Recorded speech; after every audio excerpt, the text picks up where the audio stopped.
But first, a rusted out light pole crashes down on a woman walking to work in the Loop. 2 months later, after surgery and rehab, she is finally able to share her story to warn others. She spoke exclusively to CBS 2 investigator Dave Savini, who for years has investigated the dangerous conditions of city light poles. He joins us live from LaSalle at Lake Street. Dave. Brad and Erica, this is the same kind of pole that fell on the woman you're about to meet.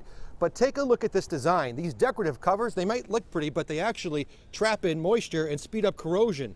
Look at all this rust.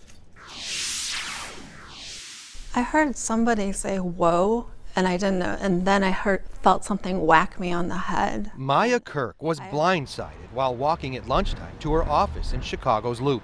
The force was so strong that it like pushed me down to the ground. So you didn't realize right away that it was a light pole that struck you? No, I had no idea what hit me. What hit her was this massive metal light pole.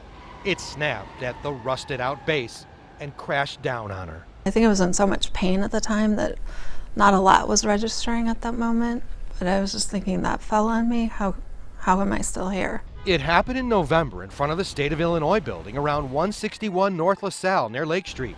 Remember that address. Kirk has spent the past 2 months focused on recovering. The femur was shattered. What was the pain like? It was excruciating. I mean, it just isn't, it's something I've never experienced before. Her knee was also shattered, requiring surgery. She suffered a concussion and her head was sliced open. I know my head was bleeding. I still have a scar from it. Can you show me the scar a little bit? It's right here. Kirk asked the CBS 2 investigators to examine her case after she found out we've been exposing Chicago's poorly maintained, rusted, and dangerous light poles for 5 years. Light poles crumbling from one end of the city to the other, screaming out for immediate repair. It's going to take one death for them to do something about it, but they have the opportunity to do something now. India Cooley's car was hit by a light pole in 2017 on the south side. That's exactly how mine looked. And in 2016, Lauren Lammy's car was struck about a mile north of where Maya Kirk was injured, also on LaSalle. You're lucky you weren't in the car. Yes. If that happened in the middle of rush hour, who knows what would have happened to someone else. Damage to the door. That did happen to Hector Martinez on Stony Island in 2019 when a rusted traffic light pole fell on his car. You can tell that that piece of pole is rusted as all hell. That was 1 week before Kirk was struck. The CBS 2 investigators analyzed the most recent city data available on light pole complaints dating back to 2014. We found more than 7,800 complaints of leaning or fallen poles. Nearly 500 of those complaints involved property damage. And when it comes to people, we found 75 reported injuries. 75.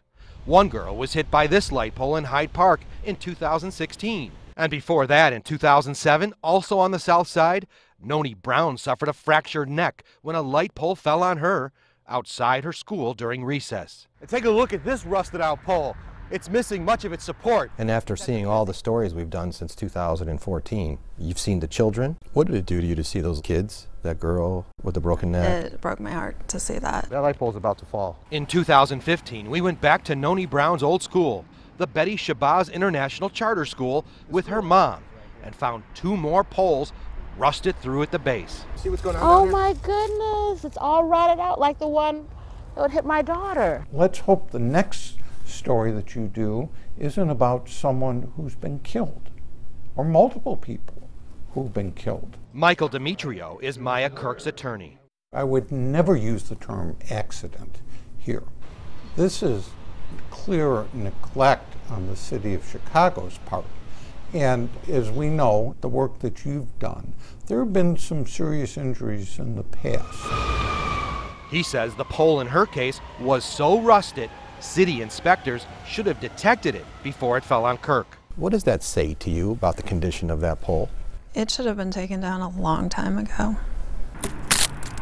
We also found evidence this month the city blew a perfect opportunity to fix other bad light poles. So a new LED light was put on this rusted pole off Wrightwood and Bernard, and nobody changed the base. That's right. Despite having to climb and rewire all of these old poles and install new LEDs, the city just left the clearly visible rusted bases alone. Except for this one, along Kedzie, near Logan Square. They just painted over the rust. I mean, literally paint it over the rust. You're supposed to scrape the rust off. That's a waste of paint, waste of time, waste of resources. In actuality, that actually will accelerate corrosion. That's Dr. Sammy Tin, a metallurgical engineer at the Illinois Institute of Technology.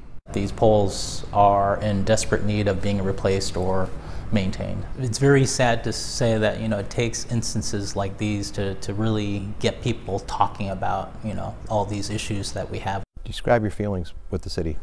I'm upset, and I'm deeply disturbed by the fact that it's just been ignored.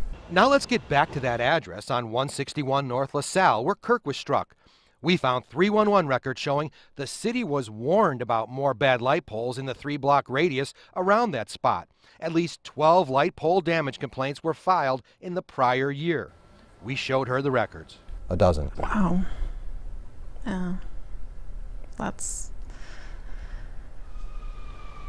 The thing is, these poles can kill somebody, and I'm lucky to be alive, but I'm just really disturbed that nothing has been done about it.